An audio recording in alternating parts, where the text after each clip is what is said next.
Gumulantang sa buong sansinukob ang pinaka-eskandalosong revelasyon na yayanig sa bawat hibla ng ating kasaysayan at tila isang tsunami na tatangay sa buong Malacanang ngayong gabi.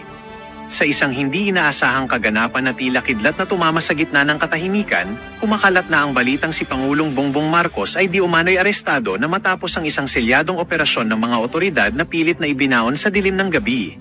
Ayon sa ating mga espiyang nakatago sa bawat madilim na kanto, huling-huli sa kamera ang panginginig ng mga security detail habang ang mga itim na sasakyan ay nagkakaripas ng takbo upang isakatuparan ng isang utos na magpapabagsak sa trono ng kasalukuyang administrasyon sa harap ng nagbabagang krisis. Hindi makapaniwala ang buong mundo sa nakakangilong eksenang ito kung saan ang mga nagbabagang ebidensya ay isa-isa nang isiniwalat ng mga otoridad na tila mga bombang sasabog sa mukha ng bawat Pilipino. Ayon sa mga saksing nasa loob mismo ng mga selyadong opisina, tila tumigil ang pag-ikot ng mundo nang lumantad ang mga dokumentong selyado ng ginto at bakal na nagpapatunay sa mga lihim na transaksyong nagpabagsak sa tiwala ng sambayanan sa loob ng maraming dekada. Ang bawat pasilyo ng kapangyarihan ay nababalot ngayon ng matinding kaba habang ang mga pader ay tila naglalaway sa takot dahil salamat na hindi na kailanman mabubura ng anumang yaman habang ang katotohanan ay unti-unti nang kumakawala sa tanikala ng kasinungalingan. Ito na nga ba ang huling kabanata ng isang matikas na paghahari o ito ay simula lamang ng isang madugong labanan sa kapangyarihan kung saan wala nang sino mang itatangi sa lupit ng tadhana at ng batas na walang kinikilalang posisyon?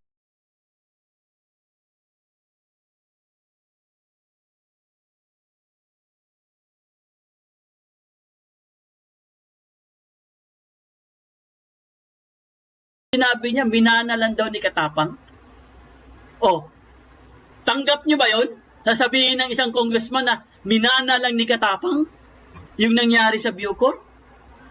Kaya po, sinagot siya ni Congressman Erwin Tulfo, mga kaibigan. Sinagot talaga siya, guys. Makapanood niyo mamaya. Sinagot talaga niya. Kasi kung anong mga pinagsasabi niya eh. Alam naman natin na si General Bantag ay naging Bucor chief din yan. Predecessor nga siya, di ba? Ngayon, pinagtanggol niya si Katapang. At sinabi niya na yung mga nangyayari sa Bucor dati, yung mga problema sa Bucor dati, katulad sa mga problema daw sa mga PDL, ugali. Oh, yung ugali daw ng mga PDL, namana daw lang ni Katapang yun.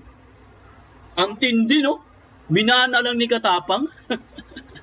So, ibig sabihin pala, pag minana mo yung isang problema, dahil ikaw na ang chief, wala ka nang gagawin.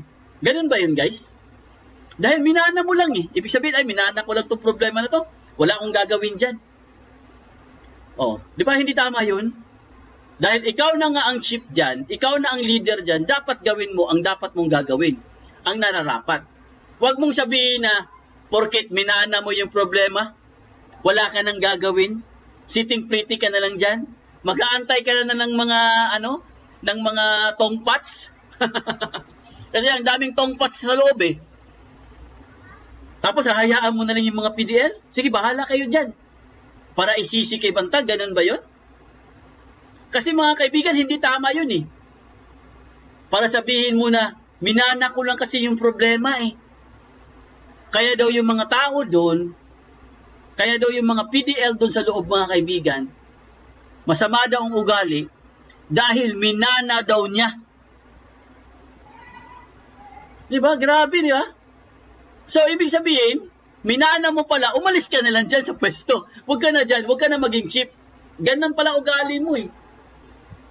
Diba? Imbis na pagandahin mo yung Bucor, ayusin mo, magreforma ka dyan, bigyan mo ng magandang patakaran para maayos. At ito pang sinabi niya, mga kaibigan, ito hindi ko talaga tanggap to eh. Sinabi niya dito, mga kaibigan, nadulas siya. Nadulas po si General Katapang, mga kaibigan. Minention niya ang mga beer in can. Yung mga beer in can, yung mga Red Horse. Yung mga Red Horse, ilan yun? Minention niya, mga kaibigan.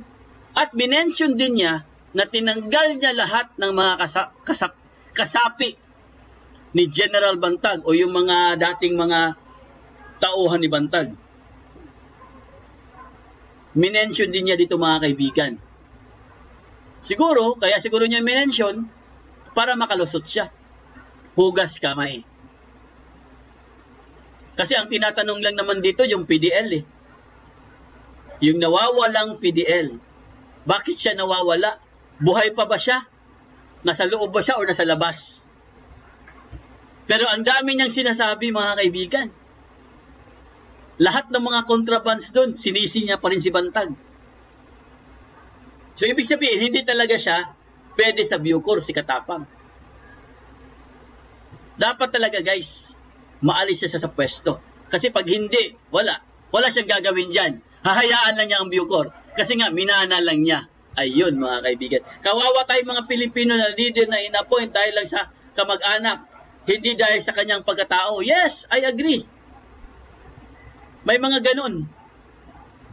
Chief of Staff po ang AFP lang ng 3 taon dahil naging classmate ni Pinoy na president noon. Bulyasyo nga sa mga Mama Sapano, sa 44 si Katapang. Oo, tama. Randy sa Bulaw, hindi magkakaroon ng mga alak sa loob ng Bilibid kundi pinayagan ng mga empleyado ng Bilibid Prison para makapasok yun. Jaime Garcia, napagsabihan si Kong Busita na huwag idamay si General Bantag. Kaya nga sa pinagsabihan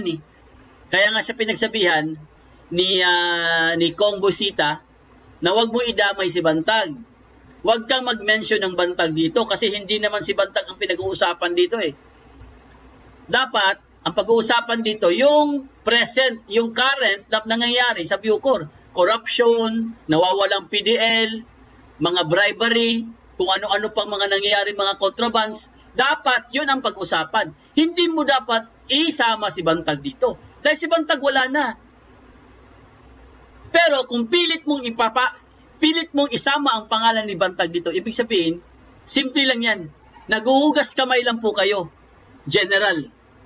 Ayaw mong masangkot sa gulo.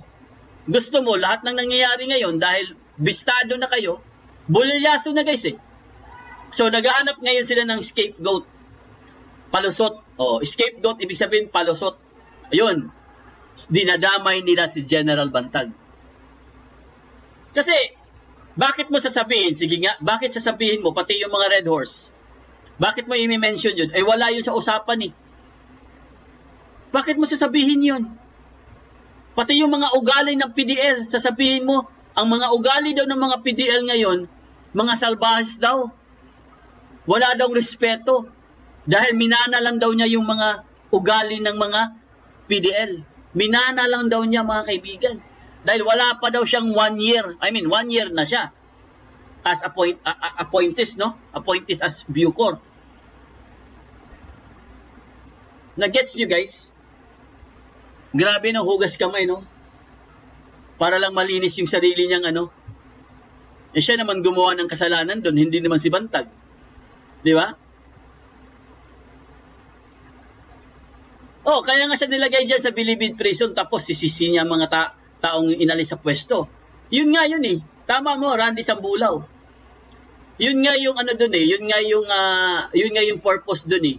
Bakit ba kailangan mag-appoint ng tao sa Bucor? Kasi nga, kailangan nila ng leader. Kailangan nila ng isang tao na mag-represent sa Bucor para maayos. Hindi yung porket hindi mo kaya yung trabaho, isisisi mo sa ibang isisisi mo sa ibang administrasyon. Porket man nakita kang hindi mo kaya, hindi naman talaga niya kaya, mga kaibigan. Inamin din niya, di ba? Hindi ko lang nasama dito, pero inamin din niya, guys, na hindi talaga niya kaya ang trabaho sa Bucor. Hindi niya hindi naman niya linya eh. Napilitan lang yan, mga kaibigan, kasi nga kailangan nilang mawala si Bantag eh. Kailangan siyang ipalit. Di ba sinabi ng ni Bantag yun, magtiwala ka lang, huwag kayo magtiwala kayo sa ahas, huwag lang dyan. Si Bautista pala yung sinabihan niya. Pero ganun din yung kay Katapang. Pareho lang silang dalawa. Hindi pwedeng pagkatiwalaan. Di ba? Wala eh. Alam nyo mga kaibigan, kahit ako, kunwari, appoint ako, di ba?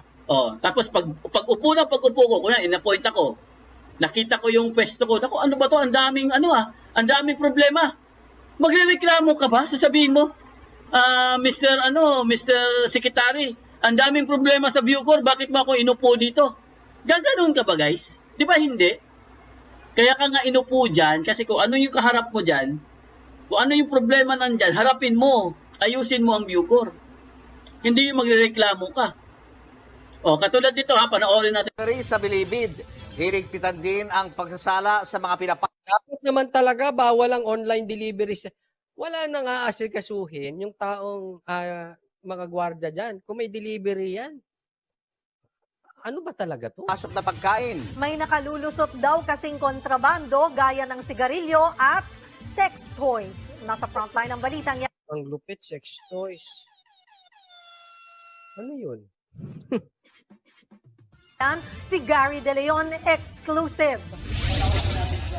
Eksklusibong ipinasilip ng Bureau of Correction sa News 5 ang proseso ng pagpasok ng mga pagkain sa maximum security compound ng New Bilibid Prison sa Alam mo, sa totoo lang, dapat bawal yan. Okay? Kaya nga ngayon, di ba, sinasabi na fake news. Na fake news. Ito si Boying na hindi pa daw natatagpuan yung PDL na nawawala. Okay? I-discuss po natin isa-isa yan. Pero bago tayo pumunta sa fake news na yan, ito, masabi ko lang, ha?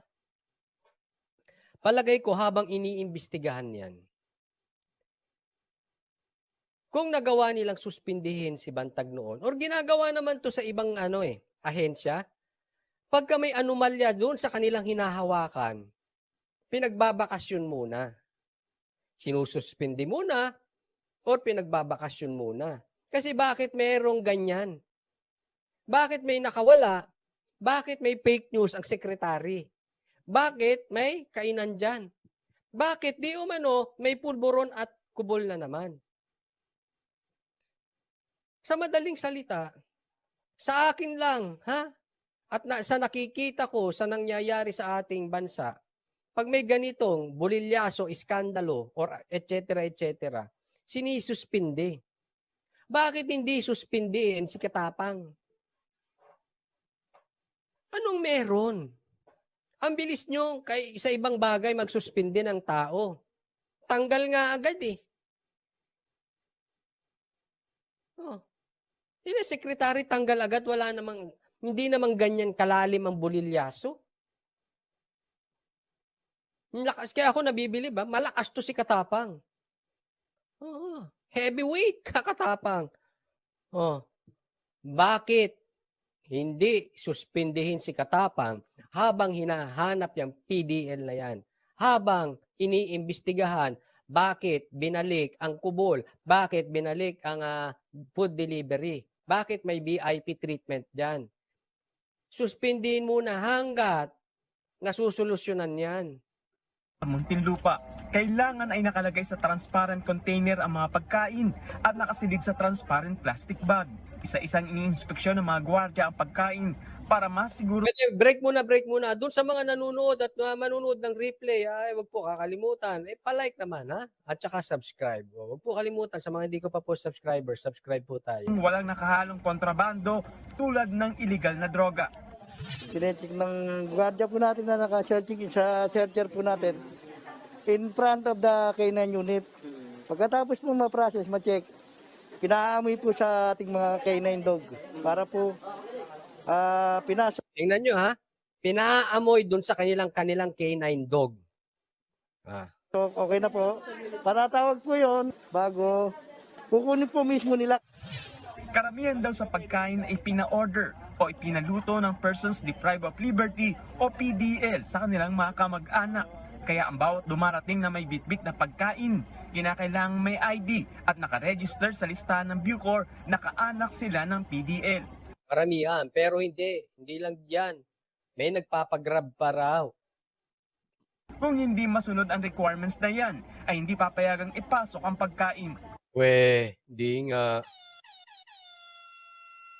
So may ID rin yung Food Panda, ganon. Paglilinaw ng Bucor, matagal na raw nilang ipinagbabawal sa loob ng Bucor compound. Matagal na daw pinagbabawal, bakit merong ganyan? Kung bawal at may ganyan, dapat suspindihin si Katapang. Diba? Ang mga delivery rider na nagdadala ng mga pagkain at mga personal effects sa mga PDL. Kinakailangan raw kasi mga kamag-anak na nakaregister lamang sa kanila ang magdala ng mga pagkain o gamit sa kanilang mga PDL. 6 na buwan na raw ang nakaraan nang minsang payagan ng mga delivery rider na magdala ng pagkain sa compound. Pero agad itong ipinatigil matapos mahulihan ng kontrabando na iligal na droga at sigarilyo ang isang rider. Nakita mo? May delivery, may nahulihan. Oh. So, ibig sabihin, hindi pa nakalusot. Yan ang sabi nila, no? Bata, ang sabi naman ni Kong Tulfo, balik na po ang droga sa loob. O, sino nagsasabi ng totoo? Okay, kayo mag-decide. Ha? Nilive po natin yan. Sinabi po ni Kong Tulfo yan. Ha? O, kayo mag-decide sino nagsasabi ng totoo. Kaya lang, paano may nakakalusot kung tama man si Kong Tulfo na may nakakalusot na droga dyan sa loob? Bakit nakakalusot yan sa inyo? O pinalusot? Kasi ang galing-galing nung aso ninyo eh. Isipin nyo, pinaamoy lang yung damit, dumiretso sa septic tank. Ayan, balik na naman tayo sa septic tank. Di ba? Ganon kagaling yung aso ninyo. Ba't may nakakalusot pa rin diyang pulburon? Paamoy nyo doon sa asong magaling. Walang makakalusot. Yung tao sa septic tank, naamoy niya. Kinasuhan na raw ng Bucor ang nasabing rider at nakakulong na. May nangyari dito, online grab, nagpadala ng pagkain. Kasi dyan po nagkakaroon ng pilferage kasi pag inutusan po natin, hindi ka ano na ng FPDL, baka meron po illegal na dala. Karamihan po dito yung tabako po. Tabako, cigarettes, may mga sex toy. Ano, tabako, cigarette, sex toys. Oy. Yan lang yung announcement nila. Hindi nating alam kung totoo yan at totoo bang nasabat at totoo bang yan lang at baka meron pang nakalusot or pinapalusot. Hindi natin alam.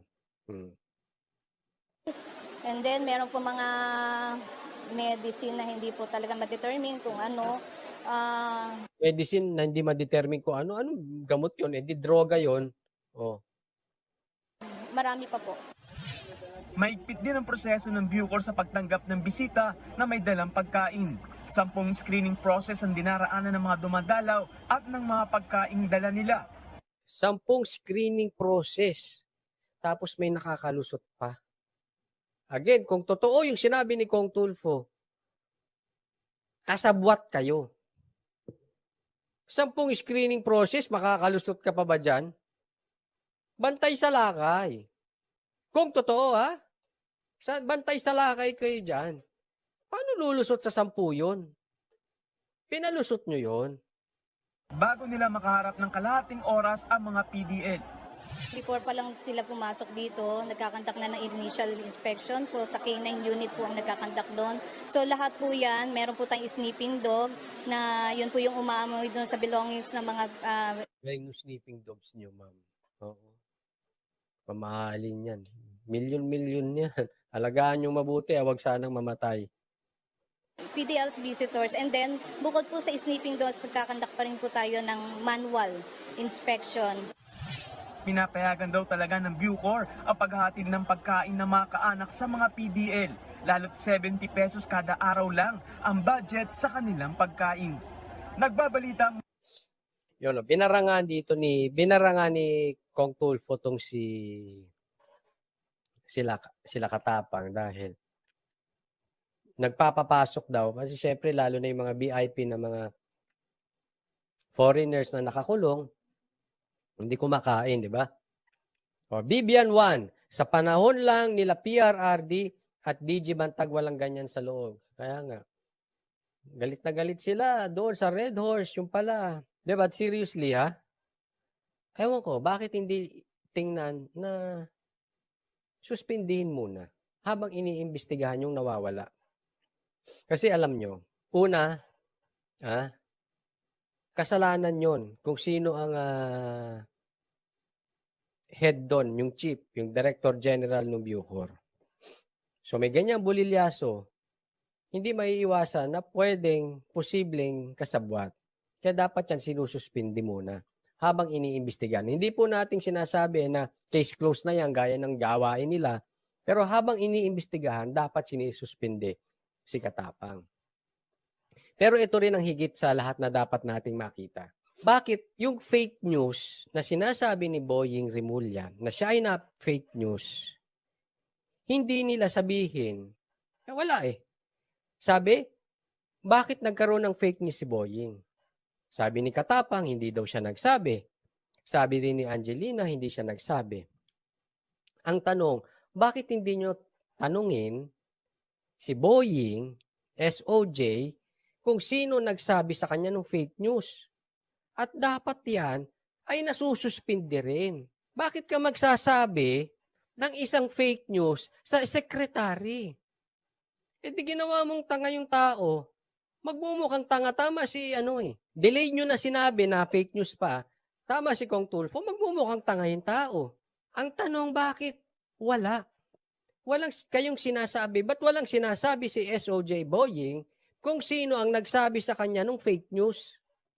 Basta na lang, sinabi niya sa media na fake news siya. So, ganun na lang. Unless, hindi totoong na fake news siya. Meron silang plano, hindi ko alam kung ano, bakit niya sinabing na fake news siya. Bakit nagbago ng statement? Kasi definitely, pag sinabi mong na fake news ka, magbabago ka ng statement. Anong meron? Yun ang tanong dun eh. Anong meron na sinabi nila, positive, patay na yung nawawalang PDL. So ngayon, magbabago ng statement. Anong babaguhin? Bakit babaguhin? Bakit may statement na fake news? Kasi definitely may mababago dyan eh. Kaya sila nag-issue ng salitang fake news. Kaya dalawa yan. Talagang na fake news si Boying Rimulya na dapat kinakastigo niya kung sino yung nagbigay ng fake news, dapat pinapalayas niya na yan dyan. Wala silang sinasabing ganun. Or, hindi talaga may fake news. Hindi natin alam. Kung mag-change ng statement, ano mangyayari sa susunod. No? Kaya nga, ang sarap abangan nito eh. But definitely, may mangyayari sa susunod. Kasi yung declaration ng fake news, it means may pupuntahan tong issue patungkol dun sa PDL na nawawala. Hindi natin alam kung idudugtong kung kanino or posible, baka alam nila, nakalabas na, dineclare nila, inunahan nila kasi baka makita sa labas, inunahan nila kaysa mapahiya sila. But definitely, may something. Kasi hindi ka naman basta-basta mag-aamin ng na-fake news ka eh. Kasi kahihiyan mo rin yun. Tapos, wala siyang itinuro, walang nadidisciplinary action doon sa mga sinasabi niyang na-fake news. Sabi ni Edita, Coach, bali script nila. Palpak, babaguhin ng script, gagawa uli ng bagong script, di pala effective ang una. Ayun, yun nga eh. Possible, iba ang script. Kaya nga sabi ko may babaguhin. Hindi natin alam ha. Ayun, ito po yung isa kong anggulong binabanggit sa inyo. Baka kasi maungkat si Malabanan, kaya mag-iiba ng statement. Yun nga. Baka mamaya alam nilang may proof sila Bantag na pinasipsip yung septic tank. So, pag may sinabi silang mga buto-buto ron, babelta sa kanila. Kasi nasipsip na eh. At may proof. Hidden Panginiban. Totoo man or hindi, walang magawa sa baba. Follow lang sila ng utos ng chief dyan sa Bucor. Ayun. Sino ba ang chief dyan? Di ba? Ang direct dyan, si Katapang. Sabi ni Eldia, bakit ayaw sabihin kasama ang droga? Oo nga eh. Sex toys lang eh. Tapos, sigarilyo. Racklin, 10 screening ang naganap. Bakit ang hinahanap na PDL nakalabas? Galing, oh. How come nakatulog ba ang mga guards? Dapat masuspindi nga ang chief. Malakas ba siya kay SOJ? Kung ibang tao ito inalis na, not fair. Oo. Halimbawa lang, sa tingin ko lang, kung si DJ Bantagan nandiyan dyan at merong bulilyasong ganyan, tanggal na. Tama eh. Kung ibang tao nandyan. Kaya nga, ito nakikita ko malakas to si Katapang. Kasi hindi na sususpindi. Ebidensya na yan na Jojo Regalado. Ang uncle ko dati dyan sa Munti, Director General Ricardo, dapat hindi pwede ginagawa nilang ganyan. Wala eh. Tapos sa lahat na nangyayaring ganyan, tahimik pa si Marcos. Actually, pag pinanood nyo yung tanungan, Ito naman ay opinion ko lang. Hindi ko po kayo hinuhusgahan yung mga taong nandyan. Hindi ko naman siya napanood ng buo. At Well mga kaibigan, dito nga natin makikita na talagang nakakapasok na malaya sa loob ng Bucor Bilibid ang mga hindi dapat ipasok. Kaya naman ang malaking katanungan dito, bakit napapakapasok ito? Dahil sigurado nagkaroon ng matinding bayaran sa mga nagbabantay at matataas na opisyalis na ito. Kaya naman dapat parusahan ng parusahan at dapat ikulong ang dapat ikulong. Well mga kaibigan, kung kayo ang tatanungin, ano ang inyong mga opinyon? Just comment below sa ating comment section at ating pag-uusapan.